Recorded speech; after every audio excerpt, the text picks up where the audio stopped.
Salut à tous et bienvenue sur cette nouvelle vidéo. Aujourd'hui, je vais vous parler des mesures d'instruction et les présomptions légales.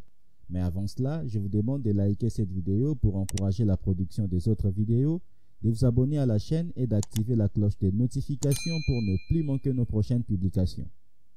Le Code civil dispose que celui qui réclame l'exécution d'une obligation doit la prouver.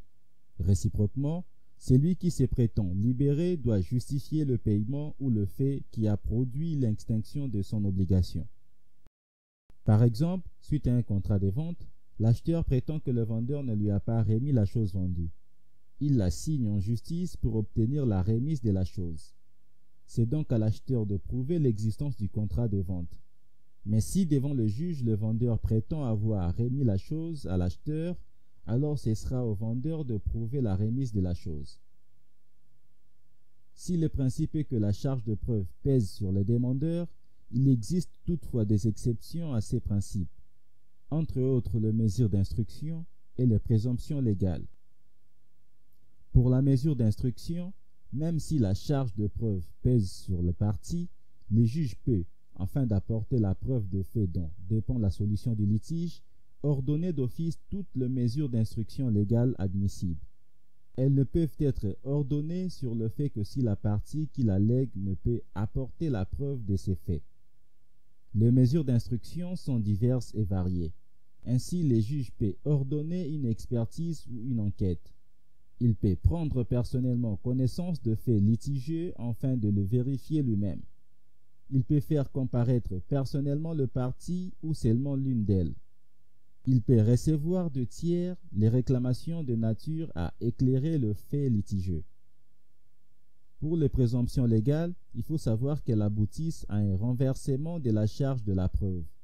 En effet, la présomption légale dispense de toute preuve celui au profit duquel elle existe. Le demandeur est donc dispensé de prouver son allégation. L'idée est de favoriser les demandeurs dans les cas où la preuve est trop difficile, voire impossible de rapporter. Par exemple, la présomption de paternité. Le mari d'une femme est présumé être le père de son enfant. Ainsi, en cas de litige relatif à sa filiation, l'enfant n'a pas à prouver que le mari de sa mère est bien son père. Mais il faut noter que les présomptions légales ne peuvent être combattues de la même manière selon qu'elles sont simples, irréfragables ou mixtes. Les présomptions simples, elles peuvent être renversées par tout moyen de preuve. Par exemple, le mari, présumé être le père de l'enfant de sa femme, peut prouver qu'en réalité il ne l'est pas. Les présomptions irréfragables ne peuvent être en aucun cas renversées. Aucune preuve contraire ne peut être apportée. Par exemple, l'autorité de la chose jugée. Une prétention définitivement jugée ne peut plus être contestée. Ainsi, une partie au procès ne peut pas saisir à nouveau le juge pour lui soumettre une prétention déjà tranchée dans un jugement devenu définitif. Les présomptions mixtes ne peuvent être renversées que par le moyen prévu par la loi.